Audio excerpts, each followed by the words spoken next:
Tao Te Ching by Lao Tzu. 1. The Tao that can be articulated is not the eternal Tao. The name that can be uttered is not the eternal name. The unnameable is the eternally real. Naming is the genesis of all particular entities. Liberated from desire, one apprehends the mystery. Ensnared by desire, one perceives solely the manifestations.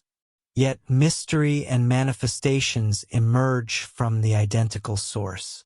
This source is termed darkness. Darkness within darkness. The gateway to all comprehension. 2. When individuals perceive certain entities as beautiful, other entities inherently become ugly. When individuals deem certain things to be good, other things invariably become bad. Being and non-being engender one another. The arduous and the facile sustain one another. The lengthy and the brief delineate one another. The elevated and the base depend upon one another. The antecedent and the subsequent succeed one another. Consequently, the master acts without exerting effort and instructs without uttering a word. Entities emerge and she permits their arrival. Entities vanish and she permits their departure. She holds but does not possess, acts but does not anticipate. When her labor is complete, she relinquishes it from memory. That is why it endures in perpetuity. 3. If one overly exalts illustrious individuals, the populace is rendered impotent. If one places excessive value upon possessions, the populace resorts to theft. The master governs by vacating the minds of the people and replenishing their cores, by attenuating their ambitions and fortifying their resolve. He assists individuals in shedding all that they know, all that they covet, and instills bewilderment in those who presume that they know. Practice non-action, and all things shall align in perfect order. 4. The Tao is akin to a well, utilized but never exhausted. It resembles the eternal void, replete with boundless potentialities. It remains concealed but perpetually present. I know not who gave birth to it. It is more ancient than the divine. 5. The Tao exhibits no partiality. It gives birth to both the virtuous and the wicked. The master exhibits no partiality. She receives both saints and transgressors. The Tao is analogous to a bellows. It is empty yet infinitely efficacious. The more one employs it, the more it yields. The more one speaks of it, the less one comprehends. Adhere firmly to the center. 6. The Tao is designated the Great Mother. Vacuous yet inexhaustible, it gives birth to infinite realms. It is perpetually present within you. You may employ it in whatever manner you desire. 7. The Tao is infinite, eternal. Why is it eternal? It was never born. Thus it can never perish. Why is it infinite? It harbors no desires for itself. Thus it is present for all entities. The master remains in the background. That is why she occupies the vanguard. She is detached from all phenomena. That is why she is unified with them. Because she has relinquished her ego, she is consummately fulfilled. The supreme good is akin to water, which nourishes all entities without endeavoring to do so. It remains content with the lowly spheres that humanity disdains. Thus it reflects the Tao. In dwelling, reside close to the earth. In contemplation, adhere to simplicity. In conflict, remain equitable and magnanimous. In governance, do not attempt to control. In labor, Engage in that which brings you fulfillment. In domestic life, be entirely present. When you find contentment in merely being yourself and do not compare or compete, everybody will accord you respect. 9. Fill your chalice to the brim and it will spill. Continuously hone your blade and it will dull. Pursue wealth and security and your heart will never unclench. Concern yourself with the approbation of others and you will be their captive. Complete your labor, then withdraw. The sole avenue to serenity. 10. Can you entice your mind from its wandering and adhere to the primordial oneness? Can you allow your physique to become as supple as a newborn infant's? Can you purify your internal vision until you perceive nothing but the light? Can you cherish the populace and lead them without imposing your volition? Can you address the most paramount matters by permitting events to follow their natural course? Can you withdraw from your own intellect and thereby comprehend all phenomena? Giving birth and nurturing, holding without possessing, acting with no expectations, guiding and not attempting to control. This constitutes the supreme virtue. 11. We assemble spokes together in a wheel, but it is the central void that enables the carriage to advance. We mold clay into a vessel, but it is the internal emptiness that accommodates whatever we desire. We fashion timber for a dwelling, but it is the interior space that renders it habitable. We engage with being, but non-being is what we utilize. 12. Colors blind the eye, sounds deafen the ear, flavors obfuscate the palate, thoughts debilitate the intellect, desires wither the heart. The master observes the world but places trust in his internal vision. He permits phenomena to arrive and depart. His heart is as expansive as the firmament. 13. Success is as perilous as failure. Hope is as vacuous as fear. What does it signify that success is as perilous as failure? Whether one ascends the hierarchy or descends it, one's position remains precarious. When you stand with your 2 feet firmly upon the earth, you will perpetually maintain your equilibrium. What does it signify that hope is as vacuous as fear? Hope and fear are alike phantoms that emerge from contemplation of the ego. When we do not perceive the self as the self, what cause do we have to fear? Regard the world as your own self. Place your faith in the natural order of existence. Cherish the world as your own self. Then you can tend to all entities. 14. Look and it cannot be perceived. Listen and it cannot be heard. Reach and it cannot be apprehended. Above it is not luminous. Below it is not obscure. Seamless, unnameable, it reverts to the domain of nothingness. The form that encompasses all forms, the image devoid of an image, subtle, transcending all conception. Approach it and there is no genesis. Follow it and there is no terminus. One cannot know it, but one can embody it, existing at ease within one's own life. Simply apprehend your origin. This constitutes the essence of wisdom. 15. The ancient masters were profound and subtle. Their sagacity was unfathomable. There exists no manner by which to articulate it. All we can describe is their outward demeanor.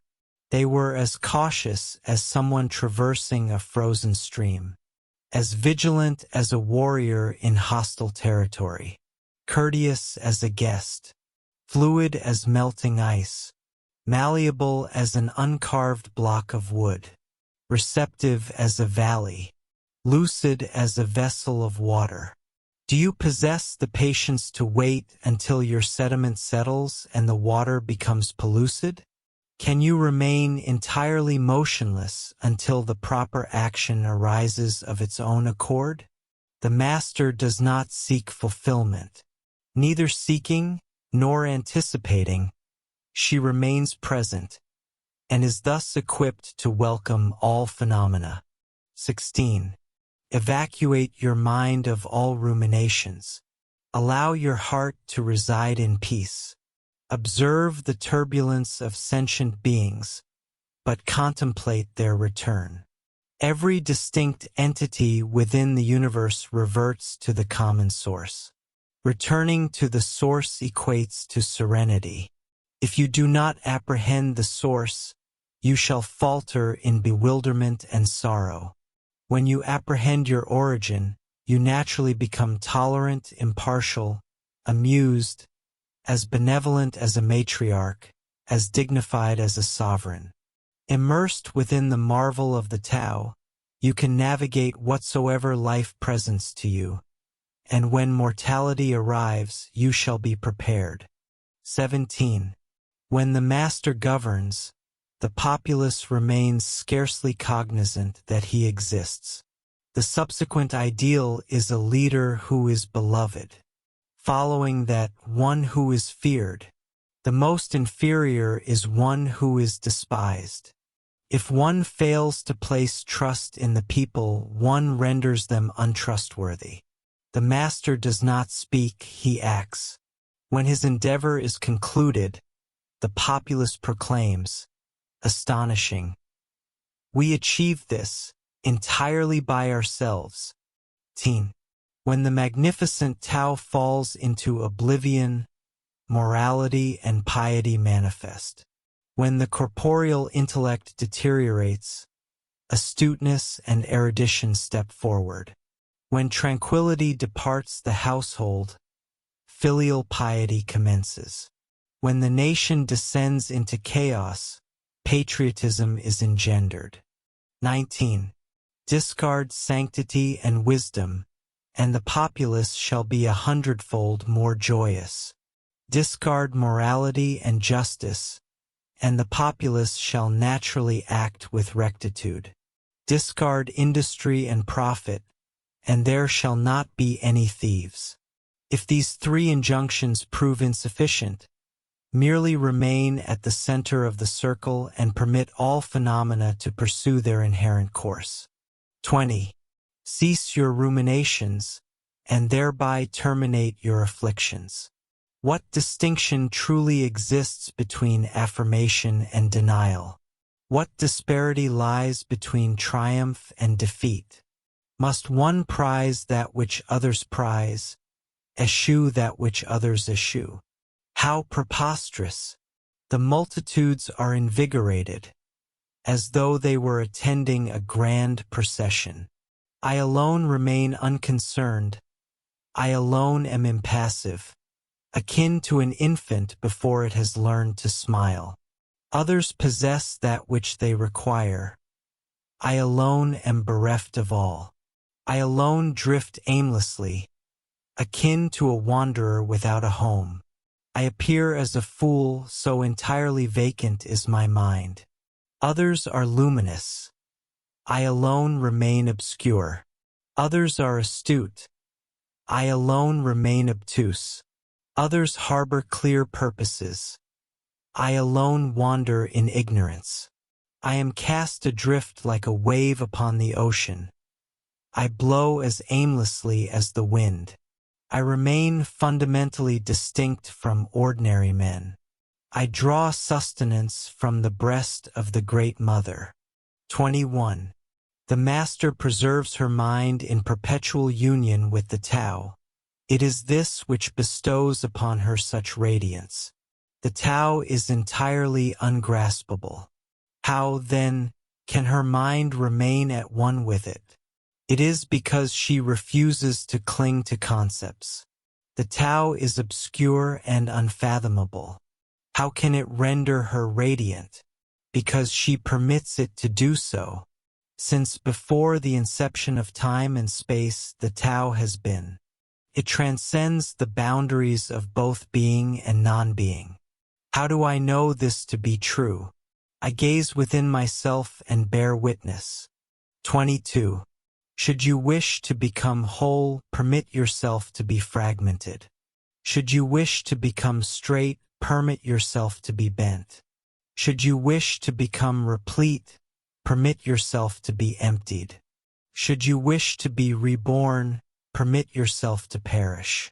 Should you wish to be granted everything, relinquish all that you possess. The Master, by dwelling within the Tao, establishes a paradigm for all living beings. Because he does not flaunt himself, mankind can perceive his light. Because he harbors nothing to prove, men place their trust in his words. Because he claims no fixed identity, others recognize themselves within him. Because he harbors no specific objective, every endeavor he undertakes meets with triumph. When the ancient masters decreed, if you want to be given everything, give everything up, they were not uttering hollow platitudes. Only by allowing the Tao to live through you may you realize your truest self. 23. Express yourself in full, and thereafter maintain your silence. Emulate the forces of nature. When it blows, there exists naught but the wind. When it rains, there is only the rain. When the clouds disperse, the sun shines forth. If you open your being to the Tao, you become unified with it, and may thereby embody it entirely. If you open yourself to insight, you are rendered at one with insight, and thus may wield it flawlessly.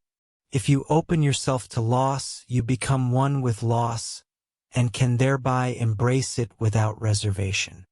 Open yourself to the Tao, then place absolute faith in your innate responses. Consequently, all things shall align in perfect harmony. 24. He who stands upon tiptoe cannot maintain a steadfast footing. He who hastens forward shall not journey far. He who strives to shine merely obscures his own brilliance.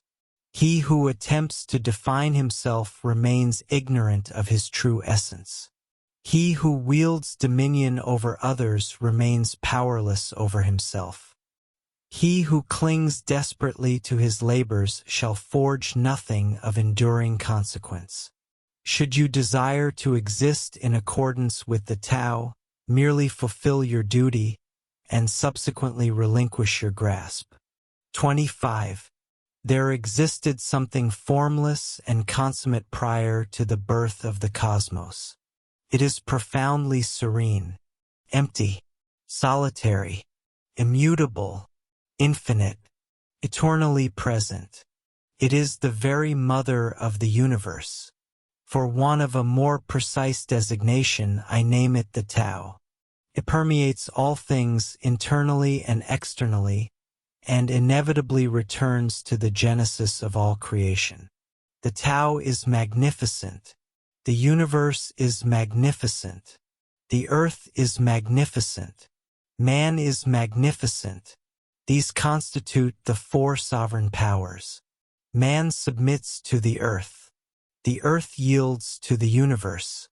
The universe defers to the Tao.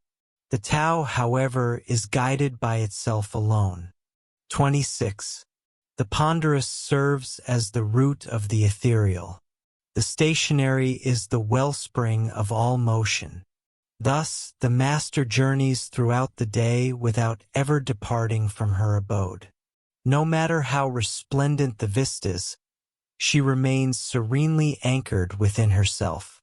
Why ought the sovereign of the realm to flit hither and thither like a simpleton? Should you permit yourself to be buffeted to and fro, you sever the connection to your root. Should you allow restlessness to compel you, you forfeit the very essence of who you are. 27. A consummate traveler possesses no rigid itineraries and harbors no fixation upon arriving. A masterful artist permits his intuition to guide him wheresoever it may choose. An exemplary scientist has liberated himself from preconceived notions, maintaining a mind wholly receptive to reality as it stands. Thus, the master remains available to all individuals and rejects no one. He is prepared to utilize every circumstance and squanders nothing. This is known as embodying the light. What is a virtuous man, if not the instructor of the wicked? What is a wicked man, if not the endeavor of the virtuous? If you fail to comprehend this principle, you shall surely go astray, regardless of your intellect. This is the profound secret. 28.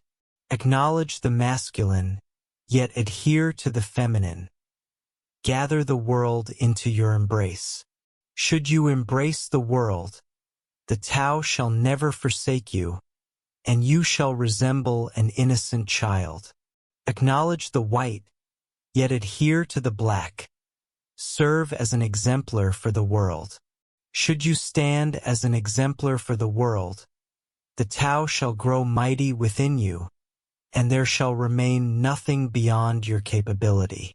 Acknowledge the personal, yet adhere to the impersonal. Accept the world precisely as it is. Should you accept the world, the Tao shall become luminous within you, and you shall revert to your primordial nature. The world is fashioned from the void, much as implements are carved from a solid block of wood. The master comprehends the implements, yet she cleaves to the uncarved block. Thus, she is equipped to utilize all things. 29. Do you harbor the desire to improve the world? I submit that such an endeavor is impossible. The world is sacred. It is beyond the scope of improvement. Should you tamper with it, you shall inevitably bring about its ruin. Should you treat it merely as an object, it shall be lost to you. There exists a season for leading and a season for following, a season for motion and a season for repose, a season for displaying vigor and a season for enduring exhaustion, a season for dwelling in safety and a season for braving peril. The master perceives all things exactly as they are, devoid of any impulse to exert control over them. She allows them to traverse their own natural course, while she abides tranquilly at the center of the circle. 30. Whosoever relies upon the Tao in the governance of men does not seek to force outcomes or to vanquish adversaries through martial might. For every force applied, there emerges an equal counterforce. Violence, even when born of noble intentions, invariably recoils upon its perpetrator. The master fulfills his obligations and subsequently withdraws. He comprehends that the universe remains forever beyond human dominion, and that any endeavor to subjugate events runs contrary to the current of the Tao. Because he possesses unwavering faith in himself, he makes no effort to persuade others. Because he is entirely content within himself, he requires no external validation. Because he wholly accepts himself, the entirety of the world accepts him in turn. 31. Armaments are the instruments of violence. All honorable men abhor them. Armaments are the instruments of fear. An honorable man shall eschew them save in circumstances of the direst necessity, and, if compelled, shall employ them only with the utmost circumspection. Peace remains his paramount virtue. Should that peace be shattered, how could he possibly find contentment? His adversaries are not malevolent fiends, but mortal beings akin to himself. He harbors no desire to inflict personal harm upon them, nor does he exult in triumph. How could one exult in triumph whilst delighting in the slaughter of fellow men? He enters into battle with profound gravity, bearing immense sorrow and absolute compassion, as though he were presiding over a funeral rite. 32. The Tao cannot be perceived. Smaller than an electron, it nonetheless encapsulates uncountable galaxies. If men and women of great power could remain centered within the Tao, all of creation would exist in perfect harmony. The world would be transformed into a paradise. All of humanity would dwell in peace, and the law would be indelibly inscribed upon their hearts. When you rely upon names and forms, recognize that they are merely provisional. When you establish institutions, recognize precisely where their authority must cease. By understanding when to halt, one may avert all peril. All things ultimately culminate in the Tao, much as rivers inevitably flow into the sea. 33. To comprehend others is a mark of intelligence. To comprehend oneself is the essence of true wisdom. To master others requires strength. To master oneself constitutes genuine power. Should you recognize that your provisions are sufficient, you are profoundly wealthy. Should you remain anchored at the center and embrace mortality with an undivided heart, your legacy shall endure for eternity. 34. The magnificent Tao flows universally.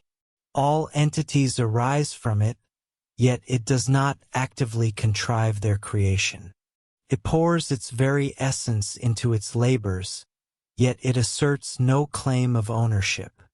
It sustains infinite realms, yet it refuses to cling to them. Given that it is irrevocably merged with all things and concealed within their very cores, it may be deemed humble. Given that all things ultimately vanish into its depths while it alone endures, it may be proclaimed great. It remains wholly oblivious to its own grandeur. Therefore, its greatness is absolute. 35. She who is firmly centered within the Tao may journey wheresoever she desires, entirely free from peril. She perceives the universal harmony, even in the midst of profound suffering, for she has discovered absolute tranquility within her heart. Melodies or the aroma of an exquisite feast may compel people to pause and indulge. Yet, words that articulate the Tao appear monotonous and devoid of flavor. When one seeks it, there is nothing to observe. When one listens for it, there is nothing to apprehend. When one employs it, it proves inexhaustible. 36. Should one wish to diminish something, one must first permit it to expand. Should one wish to eliminate something, one must first permit it to flourish. Should one wish to appropriate something, one must first permit it to be bestowed. This is termed the subtle perception of the nature of things. The yielding overcomes the rigid. The slow overcomes the swift. Allow your operations to remain shrouded in mystery. Reveal to the populace only the outcomes. 37. The Tao undertakes no action, yet through it all matters are accomplished. If figures of authority could anchor themselves within it, the entire world would transform spontaneously, following its natural rhythms. The populace would remain content with their simple, quotidian existences, residing in harmony and liberated from desire. Where there is an absence of desire, all things rest in profound peace. 38. The master makes no attempt to wield power. Thus, he possesses genuine power. The ordinary man continually grasps for authority. Thus, he never acquires a sufficiency. The master undertakes no action, yet he leaves nothing unaccomplished. The ordinary man is perpetually in motion, yet a multitude of tasks remain unfinished. The benevolent man acts, yet certain matters are left undone. The righteous man acts, and leaves a multitude of matters unfinished. The moralistic man acts, and when none respond, he bares his arms and resorts to coercion. When the Tao is forsaken, benevolence arises. When benevolence is forsaken, morality emerges. When morality is forsaken, ritual takes its place.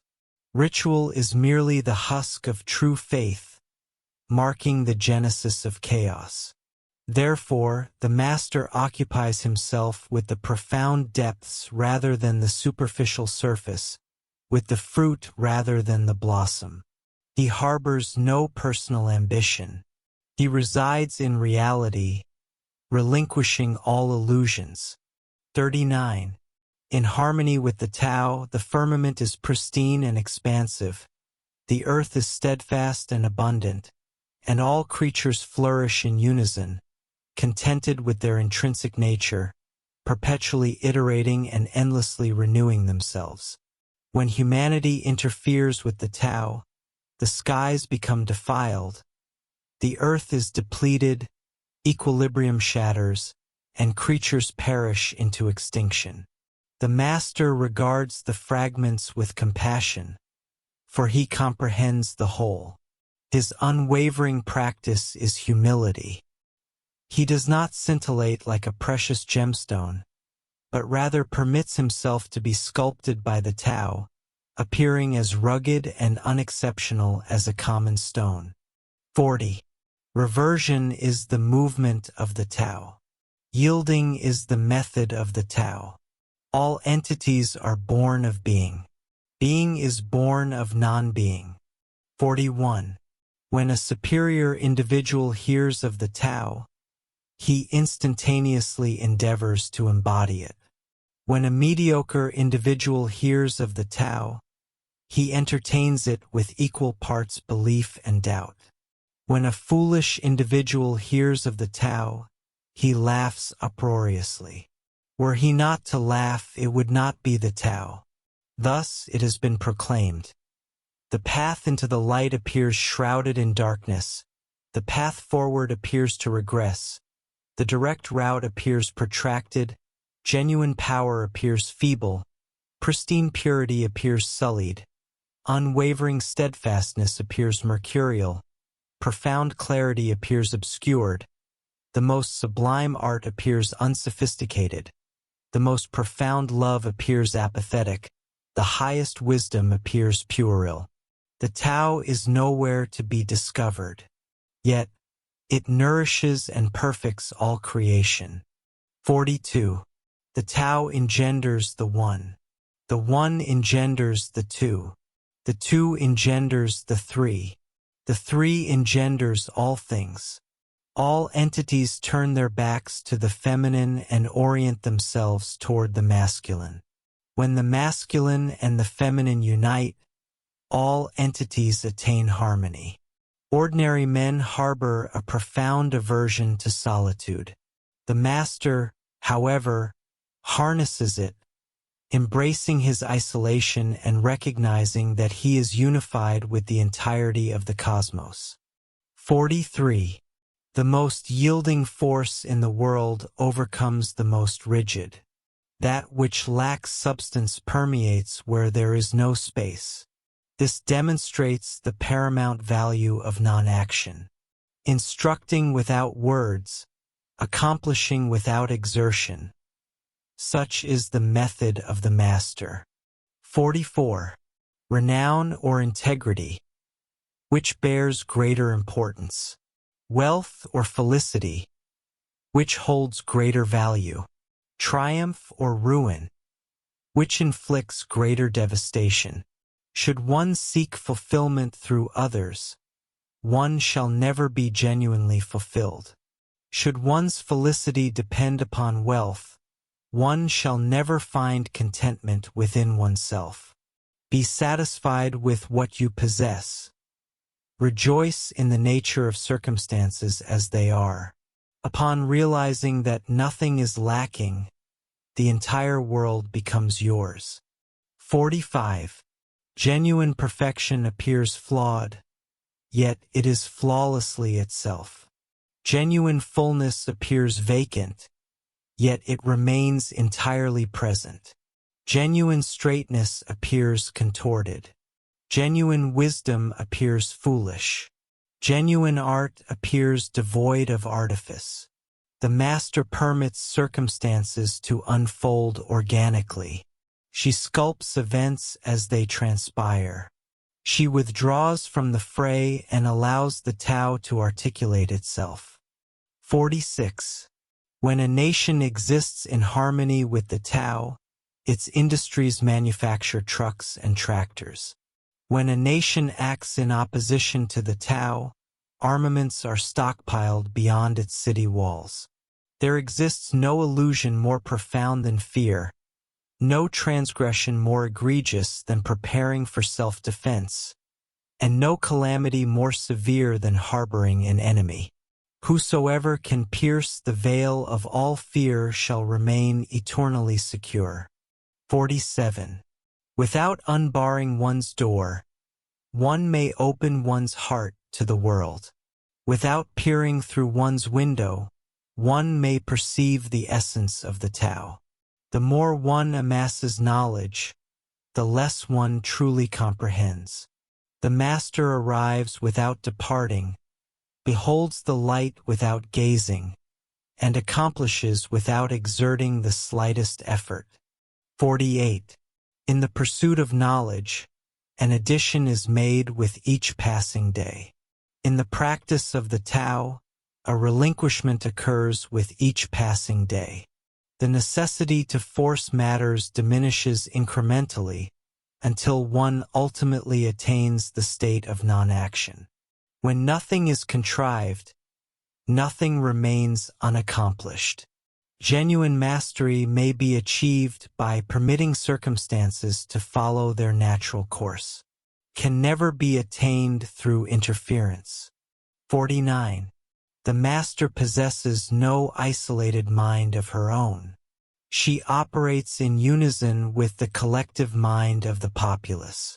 She extends benevolence to those who are virtuous. She similarly extends benevolence to those who lack virtue. This constitutes genuine goodness. She places her trust in those who are reliable. She similarly places her trust in those who are unreliable. This constitutes genuine trust. The mind of the master is as vast as space. The populace fails to comprehend her. They gaze upon her and await her guidance. She, in turn, treats them as her very own children. 50. The master surrenders himself to whatever the present moment may yield. Cognizant of his own mortality, he retains nothing to which he might cling. There are no illusions harbored within his mind, nor is there resistance harbored within his physical form. He does not deliberate upon his actions. Rather, they emanate fluidly from the very core of his being. He withholds nothing from life. Consequently, he is prepared for death, much as a laborer is prepared for slumber following a day of fruitful exertion. 51. Every entity within the cosmos serves as an expression of the Tao. It springs into existence, unconscious, immaculate, and unfettered, assumes a physical vessel, and permits circumstances to forge its completion. For this reason, every being spontaneously reveres the Tao. The Tao engenders all beings, nourishes them, sustains them, tends to them, comforts them, shields them, and ultimately reclaims them unto itself. It creates without asserting possession, acts without anticipating reward, and guides without imposing interference. Thus, a profound love for the Tao is inscribed within the very nature of all things. 52. In the primordial beginning there was the Tao. All entities issue forth from it. All entities inevitably return to it. To discover the origin, one must trace the manifestations backward. Upon recognizing the progeny and locating the mother, one shall be liberated from sorrow. Should you enclose your mind within judgments and engage in the commerce of desires, your heart shall be besieged by tribulation. Should you restrain your mind from passing judgment and refuse to be governed by the senses, your heart shall secure peace. To perceive into the darkness is true clarity. To possess the knowledge of yielding is true strength. Harness your inner radiance and return to the primordial source of light. This practice is termed the cultivation of eternity. 53. The majestic way is unburdensome, yet humanity harbors a predilection for the tangential paths. Remain vigilant when circumstances fall out of equilibrium. Abide centered within the Tao. When affluent speculators flourish while agrarian cultivators forfeit their lands. When state officials expend wealth upon armaments rather than upon remedies. When the uppermost echelons indulge in extravagance and irresponsibility while the impoverished are left bereft of recourse. All of this constitutes pillage and chaos. It stands in stark defiance of the Tao. 54. Whosoever is firmly planted within the Tao shall not be uprooted. Whosoever embraces the Tao shall never slip away. Her name shall be held in esteem from generation to generation. Permit the Tao to be present within your life, and you shall become authentic. Permit it to be present within your family, and your family shall flourish. Permit it to be present within your nation, and your nation shall stand as an exemplar to all nations of the world. Permit it to be present within the cosmos, and the cosmos shall sing. How do I know this to be true? By looking within myself. 55. He who exists in harmony with the Tao is akin to a newborn child. Its bones are pliant, its muscles are frail, yet its grasp is formidable. It remains ignorant of the union between male and female, yet its member may stand erect. Such is the intensity of its vital force. It can wail unceasingly throughout the day, yet it never grows hoarse, so absolute is its harmony. The power of the Master is of this nature. He permits all things to arrive and depart effortlessly, devoid of desire. He never anticipates outcomes. Consequently, he is never disheartened. He is never disheartened. Consequently, his spirit never ages. 56. Those who possess true knowledge do not speak. Those who speak do not possess true knowledge. Seal your lips, shut away your senses, dull your sharpness, untangle your knots, soften your glare, let your dust settle. This constitutes the primal identity. Be as the Tao.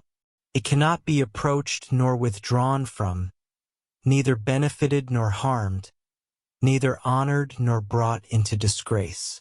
It yields itself continually.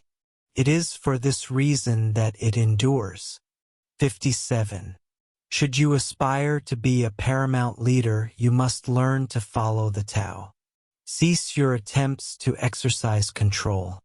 Relinquish rigid plans and concepts, and the world shall govern itself. The more prohibitions you impose, the less virtuous the populace shall be. The more armaments you stockpile, the less secure the populace shall be. The more subsidies you distribute, the less self-reliant the populace shall be. Therefore the Master declares, I relinquish the law, and the people become honest. I abandon economics, and the people become prosperous. I forsake religion, and the people become serene. I surrender all desire for the common good, and the good becomes as ubiquitous as the grass. 58. If a nation is governed with tolerance, the populace remains comfortable and sincere. If a nation is governed with repression, the populace becomes despondent and cunning.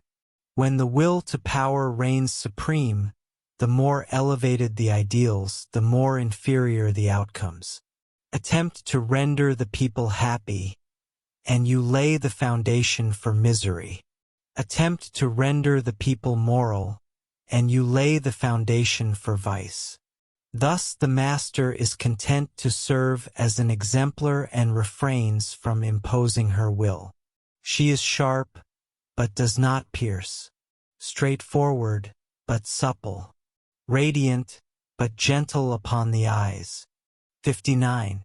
For the proper governance of a nation, there exists nothing superior to moderation. The hallmark of a moderate man is liberation from his own preconceptions. Tolerant as the sky, all-pervasive as the sunlight, steadfast as a mountain, pliant as a tree in the wind, he holds no destination in sight and utilizes whatsoever life happens to place in his path. Nothing is insurmountable to him. Because he has relinquished control, he is able to nurture the welfare of the people just as a mother tends to her child. 60. Governing a vast nation is akin to frying a small fish. You ruin it with excessive meddling. Center your nation within the Tao, and malevolence shall hold no power. It is not that it ceases to exist, but rather that you shall be capable of sidestepping its path. Offer malevolence nothing to oppose, and it shall vanish of its own accord. 61. When a nation attains formidable power, it becomes akin to the sea. All streams flow downward to join it. The more powerful it becomes, the more profound its need for humility. Humility entails placing trust in the Tao, thereby eliminating any necessity for defensiveness. A great nation is analogous to a great man. When he commits an error, he recognizes it. Having recognized it, he concedes it. Having conceded it, he rectifies it. He regards those who illuminate his flaws as his most benevolent instructors. He conceives of his adversary as the very shadow he himself casts. If a nation is centered within the Tao, if it sustains its own populace and refrains from interfering in the affairs of others, it shall serve as a beacon to all nations of the world. 62. The Tao is the focal point of the cosmos, the treasure of the virtuous man, the sanctuary of the wicked man. Honors may be purchased with eloquent words, respect may be earned through commendable deeds. Yet the Tao transcends all measure of value, and no one can acquire it. Thus, upon the selection of a new leader, do not offer to assist him with your wealth or your expertise. Offer instead to instruct him in the ways of the Tao. Why did the ancient masters hold the Tao in such high esteem? Because in being one with the Tao, when you seek, you discover, and when you err, you are forgiven. It is for this reason that it is universally cherished. 63. Act without contrivance. Labor without exertion. Regard the small as immense and the few as manifold. Confront the difficult while it remains manageable. Accomplish the monumental endeavor through a succession of minor acts. The master never grasps for the grandiose. Consequently, she attains greatness. Upon encountering an obstacle, she pauses and yields herself unto it. She does not cling to her personal comfort. Thus, adversities pose no true adversity for her. 64. That which is firmly rooted is effortlessly nourished. That which is nascent is effortlessly corrected. That which is brittle is effortlessly shattered. That which is diminutive is effortlessly scattered. Prevent tribulation before it manifests. Establish order before disorder emerges. The colossal pine tree sprouts from a minuscule seedling. The journey of 1,000 miles commences from beneath your feet. Rushing into action, you court failure. Attempting to grasp phenomena, you forfeit them. Forcing an endeavor to its conclusion, you devastate that which was nearing fruition. Therefore, the master acts by allowing matters to follow their natural course. He remains as serene at the conclusion as he was at the inception. He possesses nothing, thus has nothing to lose. What he desires is non-desire. What he learns is to unlearn. He merely reminds the populace of who they have always been. He concerns himself with nothing save the Tao. Thus he is capable of caring for all things. 65. The ancient masters did not attempt to educate the populace, but rather compassionately guided them toward a state of unknowing. When they believe they possess the answers, the people are difficult to direct. When they recognize their own ignorance, the people can navigate their own path. Should you wish to learn the art of governance, eschew cleverness or wealth. The most unadorned pattern is the most lucid. Finding contentment in an ordinary existence, you can illuminate for all people the path back to their inherent true nature. 66. All streams flow downward to the sea because it rests beneath them. Humility bestows upon it its power. If you wish to govern the people, you must situate yourself below them. If you wish to lead the people, you must learn how to follow them. The master stands above the populace, and no one feels oppressed. She walks ahead of the populace, and no one feels manipulated. The entire world harbors gratitude toward her. Because she engages in competition with no one is capable of competing with her. 67. Certain individuals declare my teachings to be sheer folly. Others deem them exalted yet impractical. But to those who have gazed within themselves, this apparent absurdity possesses perfect coherence. And to those who manifest it in practice, this exaltation possesses roots that delve deep. I harbor a mere 3 principles to impart: simplicity, patience, compassion.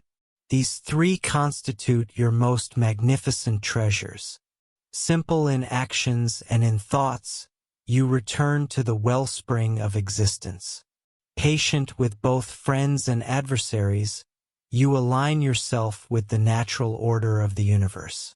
Compassionate toward yourself, you reconcile all entities within the world. 68. The consummate athlete desires his adversary to perform at his absolute peak. The premier general infiltrates the mind of his enemy. The most exemplary merchant serves the communal good. The most distinguished leader adheres to the will of the populace. Every one of them embodies the virtue of non-competition. Not that they lack a fondness for competition, but they engage in it with a spirit of playfulness. In this regard, they resemble children and exist in perfect harmony with the Tao. 69. The generals possess an adage. Rather than initiate the first maneuver, it is more prudent to wait and observe. Rather than advance a single inch, it is more prudent to retreat an entire yard. This is referred to as proceeding forward without advancing, repelling an assault without the utilization of weaponry. There exists no greater calamity than underestimating your adversary. Underestimating your adversary equates to presuming that he is inherently wicked. Thus you obliterate your 3 treasures and transform into an adversary yourself. When 2 formidable forces oppose one another, Victory shall belong to the one that comprehends the art of yielding. 70. My teachings are simple to comprehend and effortless to put into practice. Yet your intellect shall never fully apprehend them, and should you attempt to practice them through effort, you shall fail. My teachings predate the world itself. How, then, can you grasp their profound meaning?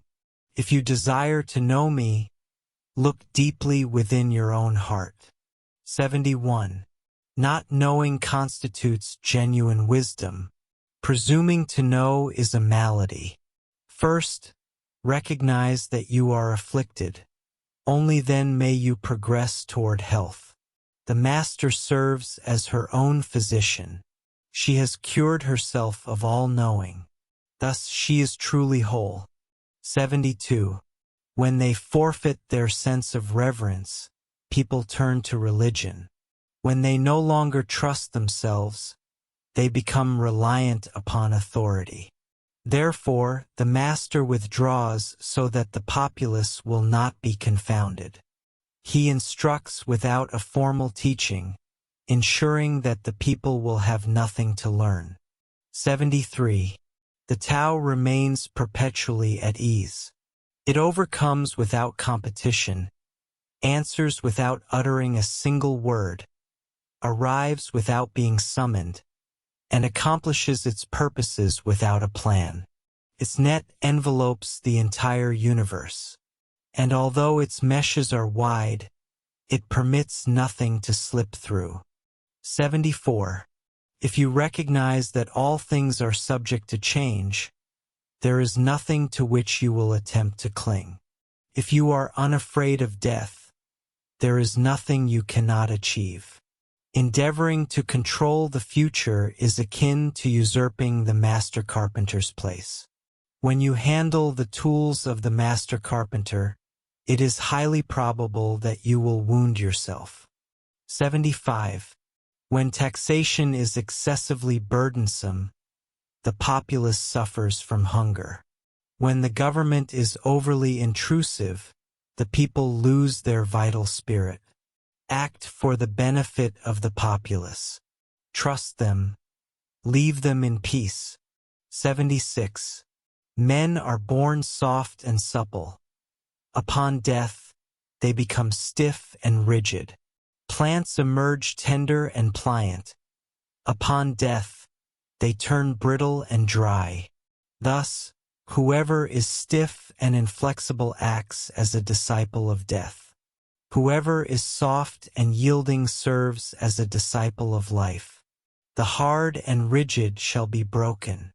The soft and supple shall prevail. 77. As it operates within the world, the Tao resembles the drawing of a bow. The upper portion is pulled downward. The lower portion is drawn upward. It reconciles excess and deficiency to establish perfect equilibrium. It subtracts from that which is abundant and bestows upon that which is lacking. Those who attempt to exert control, employing force to safeguard their power, act in opposition to the direction of the Tao. They take from those who possess too little and give to those who possess far too much. The Master can continue giving because her wealth is inexhaustible. She acts without expectation, achieves success without claiming credit, and harbors no notion of superiority over anyone else. 78. Nothing in the world is as soft and yielding as water. Yet, for dissolving the hard and inflexible, nothing can surpass it. The soft overcomes the hard. The gentle overcomes the rigid. Everyone acknowledges this truth, yet few can put it into practice. Therefore, the Master remains serene amidst sorrow. Malice cannot enter his heart. Because he has relinquished the endeavor to assist, he serves as the people's greatest assistance. True words often appear paradoxical. 79. Failure presents an opportunity. If you assign blame to another, there shall be no end to the recrimination. Therefore, the master fulfills her own obligations and rectifies her own errors. She performs what is necessary and demands nothing from others. 80. If a nation is governed with wisdom, its inhabitants shall remain content. They take pleasure in the labor of their hands and do not squander time inventing labor-saving machinery. Because they cherish their homes deeply, they harbor no interest in travel. There may exist a few wagons and vessels, yet these conveyances go nowhere. There may be an arsenal of weaponry, yet no one ever wields it. The people savor their sustenance, derive pleasure from the company of their families, devote their leisure to cultivating their gardens, and delight in the affairs of their community. And even though the neighboring realm is so near that its crowing roosters and barking dogs can be heard, they are content to pass away in old age without ever having journeyed to behold it. 81. True words are not eloquent. Eloquent words are not true. Wise men do not need to prove their assertions. Men who feel compelled to prove their assertions are not wise. The master holds no possessions. The more he accomplishes for others, the greater his joy. The more he bestows upon others, the greater his wealth. The Tao nourishes without utilizing force. By refraining from domination, the master leads. End of the book Tao Te Ching. Do you want access to this and all the complete audiobooks on the channel, plus the ebook version? Click the link in the description or scan the QR code in the left corner of the screen to access our library, where you can listen to your favorite esoteric books without ad interruptions, lock your screen, or use other apps while the narration plays, and even download the ebook version to follow along as you listen. Listen on your computer via web browser, or download the app from the Play Store. After subscribing, you will receive an email with your login details, password, and step-by-step instructions on how to access the books through the Hotmart app.